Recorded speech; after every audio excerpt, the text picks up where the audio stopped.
Здравейте, Еми съм. Този месец март, е месецът на колоноректалния рак, рака на бъбреците и множествения миелом. Колоноректалния рак е ракът на дебелото черво. В световен мащаб този рак е третият най-често срещан рак при мъжете и вторият най-често срещан рак при жените. Повечето колоректални ракови заболявания започват като образование по вътрешната ликавица на дебелото черво и ректума. Тези образования се наричат полипи. Някои видове полипи могат да се превърнат в рак в течение на много години, но не всички полипи ще станат ракови. Вероятността полипът да се превърне в рак зависи от вида на полипа. Аденоматозните полипи или аденомите се наричат предракови състояния поради склонността им да се превърнат в рак. Хиперпластичните и възпалителните полипи обикновено са доброкачествени. Други рискови фактори са големината на полипа, по-голям от 1 см, повече от 2 полипа или се наблюдава дисплазия след отстраняването му. Други рискови фактори са диета, богата на червено, преработено или силно готвено месо, затлъстяване, липса на упражнения, диабет, тип 2, употреба на тютюн, прекомерна консумация на алкохол, наследствени генетични заболявания. Също така фамилна история или лична история за хронично възпалително заболяване на червата.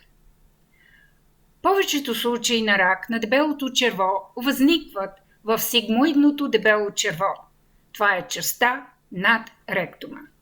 Най-честите признаци са промени в чревните навици, като запек и диария, намален апетит, загуба на тегло, умора или променливи изпражнения, като например стесняване на размера на изпражненията.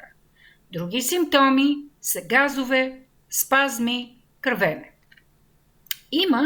Съществува скрининг за ранно отстраняване на рак на дебелото черво. После може да се наложат различни изследвания. Моля, обсъдете го с вашия лекар и участвайте, ако имате симптоми. Другият рак, на който ще обърнем внимание, това е ракът на пикочния мехур и бъбреците.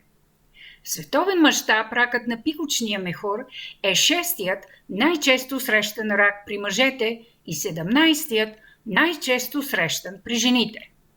60% от случаите на рак на пикочния мехур се срещат в страните с по-високи доходи, като най-висок е процентът в Европа и Северна Америка. Най-честият симптом е кръвта в урината, болка в кръста или усещане за дразнене по време на уриниране. Тютюнопушенето е установеният рисков фактор за рак на пикочния мехур, приблизително 4 пъти по-висок от този при непушачите. Ракът на бъбреците е отговорен за около 3% от злокачествените заболявания при възрастни и е най-злокачественият вид рак на пикочните пътища. Ранният стадий обикновено протича без симптоми, но когато туморът увеличи размера си, може да има кръв в урината, болка или бучка в долната част на гърба или корема, умора, загуба на апетит, температура, варикоцеле при мъжете. До този момент не се извършват рутинни профилактични тестове за ранното откриване на рак на бъбреците. Другият вид рак е множественият миелом. Това е рядък рак на кръвта, който засяга плазмените клетки. Плазмените клетки са вид бели кръвни клетки, които произвеждат антитела за борба с инфекцията. Но при множествения миелом Плазмените клетки развиват дефекти и се натрупват в костния мозък.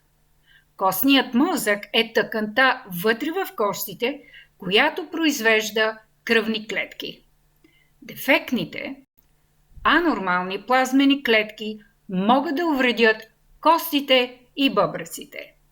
Най-чест пръв симптом е болката в костите, обикновено в гърба, главата, гърдите, таза или горната част на краката.